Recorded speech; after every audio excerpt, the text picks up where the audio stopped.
My future sister-in-law turned into a total bridezilla and is demanding that I sew her a princess wedding dress, or I won't be invited to the wedding. Posted by you/Harrison Berserk. My brother and future sister-in-law had planned to get married by the end of June, but then COVID happened. Long before that, he had asked me, as a wedding gift, to sew my sister-in-law's wedding dress. I am by no means a professional, but I can do simple things rather nicely. I regularly sew gifts for my family and friends, little outfits for the kids, cosplays, and easy pieces that can be worn even if they have a few imperfections. They had planned a simple wedding with only close family and friends, and my sister-in-law had her eyes on a flowing, layered Grecian tunic-style dress. It was relatively easy to make and not too expensive in terms of materials, so I agreed. But with the lockdown, things got complicated. Lockdown started here in March, so we were unable to do the fittings, and pretty soon, they realized the wedding would have to be postponed. My sister-in-law lost it, really. Crying, screaming, everything. Nothing we could do or say could calm her down until my brother asked her what she wanted to do instead. She said she now wanted a big wedding as compensation. I mean, okay, I get her frustration, I really do. But the main reason they were having a small wedding in the first place was to save money for house renovations and such.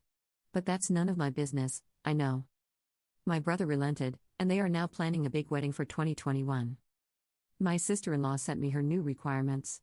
She wants a full-skirted, silk, bodiced, lined, embroidered, trained, the whole princess-style dress.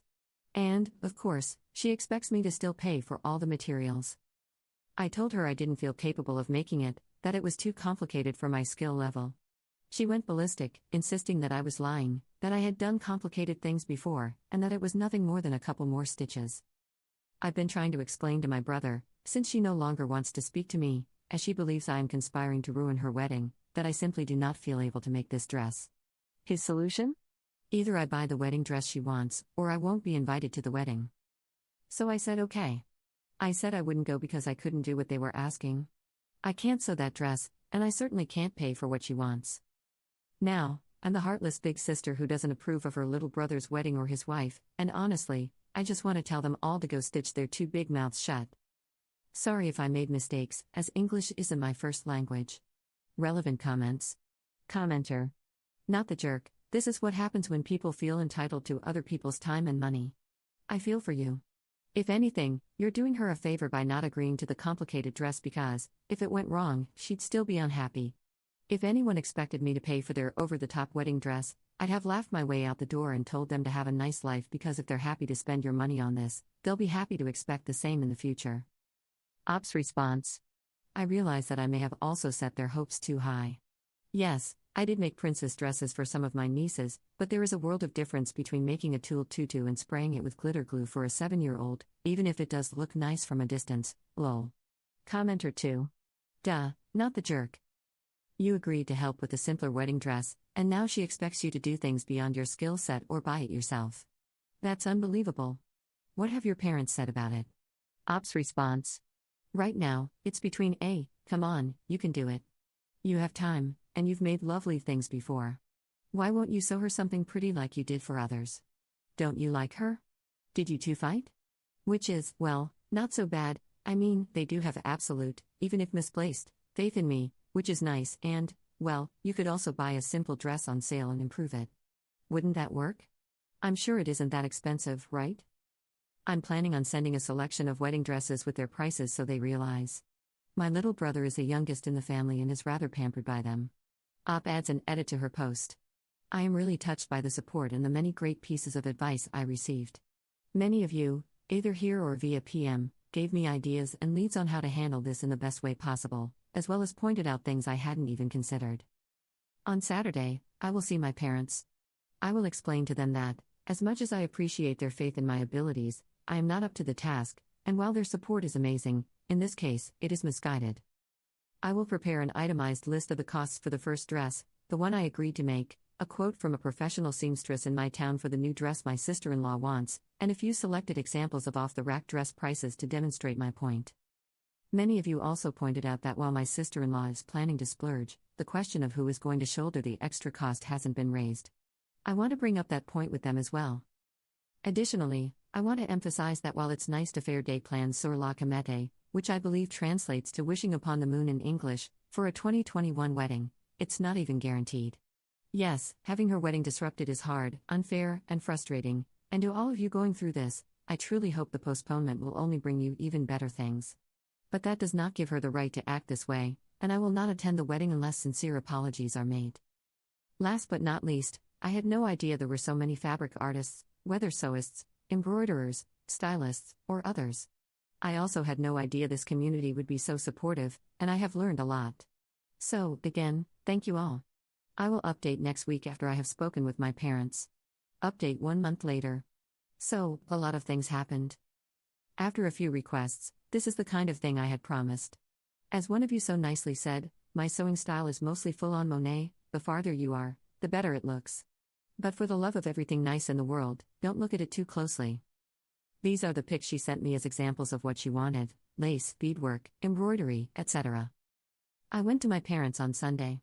They quickly understood the huge difference in skill set required to fulfill the new request. They also discovered the wondrous world of AliExpress and Wish counterfeit designer wedding dresses because that's where they had gotten their price range ideas. Quite a few laughs were had over the expectations versus reality pics I had found. We also went over the extra costs of the new wedding, and I just advised them to be careful, as we didn't even know yet what would be possible with the epidemic threat still lurking around. 2 days later, my brother stopped by their place, before I could see him in person, accompanied by my future sister-in-law. Keep in mind, too, that this is a recap of what my parents told me happened. I wasn't there for it. Our parents took my side on the dress story, and at first, it seemed that my future sister-in-law heard them out, until they said they weren't sure they could chip in for the extra costs of the store-bought princess dress. Then, again, I wasn't there. This is what they told me happened. My sister-in-law silently mouthed a very foul word toward my mother, and my dad saw her. All hell broke loose. For a couple of weeks, everyone was screaming at everyone else, with my brother not really siding with either his fiancée or our parents. Our dad doesn't want anything to do with my future sister-in-law at all, ever. Mom is more hopeful that a nice apology and explanation could mend the fences. I still haven't been able to catch my brother face to face. He called, and it ended rather sourly since he threw my celibate status in my face as a symbol of failure. But he did later send me an apology text saying he loved me, wanted me at his wedding no matter what, and would understand if I didn't want to sew the original dress anyway. Sweet revenge, my dad was so incensed at what had happened that he took me to the fabric shop the very next day and told me, "Go wild and get yourself enough fabric for a princess dress." So, 1 pattern and 3 weeks of intense self-challenging later, it's full of mistakes and crooked sewing, but it was made with the ardent fervor of self-righteousness. And I swear to the heavens, if she doesn't apologize to my parents, I will wear this to her wedding. Edit. Thank you, everyone, for the kind words toward my family, both here and by PM, the awards, and the advice. The sewing pattern for the yellow dress is McCall 2041. My inspiration wasn't the Belle dress or the Hamilton musical. It was a book I had recently read and loved, an old horror novel called The King in Yellow. I wanted to be a queen in yellow, ominous, angry, and powerful, when I picked the fabric because I was pissed, angry, and hurt by what had happened, and I was indeed feeling spiteful. As for what my sister-in-law mouthed, well, a quick French lesson: you can worsen a lot of slurs by adding asa at the end. For example, une con is a stupid woman, une connasse is a stupid, despicable, mean woman. The slur she used was in that category, hence my usually mellow dad flying off the handle. P.S. I have decided to name that dress. And yes, thanks to all of you, she will now and forever be known as Spite Dress. Second update 5 years later. Hey, up here. I will give an update, but please respect that I will not provide any more updates after this. The marriage didn't happen. They didn't split up then, and my brother went low contact with us. Dad and I did a princess in a castle photo shoot, and he loved it. He was a dashing musketeer captain. COVID did happen a second time. She left him. We lost my little brother at the end of the pandemic for reasons I won't expand on here. It was really touch and go for my mother after that, but she pulled through with help from our community, and my parents are still there. I visit them at least once a month. I kept that post up for all the nice things people said, especially about my parents, even though I hadn't gone back to it for a long time. I miss him so much. Relevant comments. Commenter. I am so very sorry for your loss. I can't imagine how hard that must be for you and your family. And I have to say, I totally understand why everyone was saying such nice things about you and your parents. I'm glad you and your mom have your dad to be so fiercely on your team. And though it, of course, didn't turn out how anyone intended, it was incredibly kind of you to agree to gift them a wedding dress from the start, which shows what an amazing sister you were to him.